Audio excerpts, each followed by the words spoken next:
दी गई है। इस बीच सेंचुरी प्लाई के शेयर को देख लेते हैं। स्टॉक 1.5% नीचे ट्रेड करा है दिन के निचले स्तरों पर ही। अर्निंग्स आए हैं जो कि म्यूटेड रहे हैं और इन्हीं अर्निंग्स पर बातचीत करने के लिए मैनेजमेंट भी हमारे साथ मौजूद है। मिस्टर सज्जन भजनका हमारे साथ है सेंचुरी प्लाई से। Mister Bhajanka, good afternoon. Top line precisely अगर देखें तो म्यूटेड रही है इस बार कंपनी की और ओवरऑल इनकम भी मार्जिनली इंक्रीज हुई है। क्या कुछ फैक्टर्स हैं जिसकी वजह से अर्निंग्स में एक म्यूटेड परफॉर्मेंस रही है, वीक डिमांड सिनेरियो रहा है या फिर कुछ और भी वजह रही?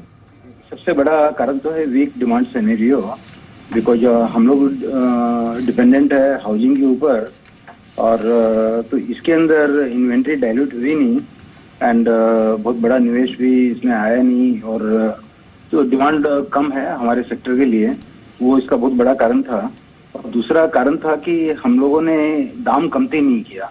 अगर हम दाम थोड़ा कमती करते तो सेल बढ़ जाती, लेकिन फिर बॉटम लाइन उसमें हिट हो जाती, तो इसलिए हम लोगों ने दाम प्राइस लाइन मेंटेन की और वी आर एक्सपेक्टिंग कि this scenario will change and आगे डिमांड आएगी।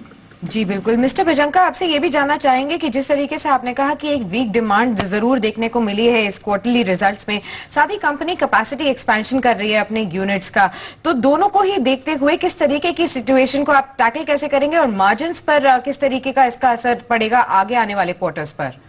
देखिए क्या है, अभी थोड़ा सा प्लाईवुड का सीन चेंज हो रहा है, तो कुछ जो अल्टरनेटिव पैनल हैं उनकी डिमांड देश में बढ़ रही है, जैसे पार्टिकल बोर्ड है, एमडीएफ है, उनकी डिमांड बढ़ रही है।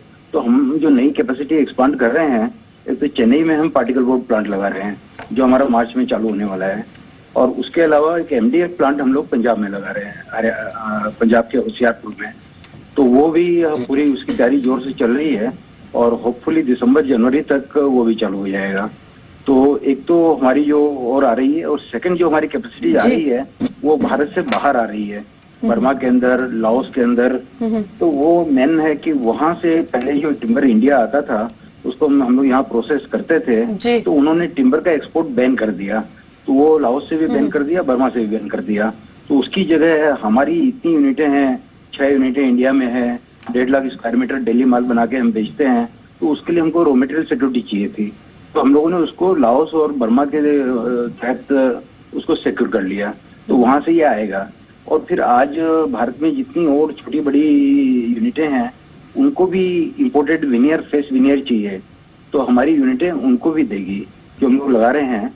तो वो तो चलिए, जो वहाँ की कैपेसिटी आ रही है उसकी देश में आवश्यकता है, बिकॉज जो इम्पोर्ट हो रहा था उसका रिप्लेसमेंट है। और देश में इसके अंदर हम लोग बहुत कॉन्फिडेंट हैं कि क्वेश्चन ऑफ टाइम जीएसटी को आना ही है, और जिस दिन जीएसटी आ जाती है, बिकॉज हमारे ऑर्गेनाइज सेक्टर का शेयर खाली 30% है, अनऑर्गेनाइज सेक्टर का शेयर 70% है।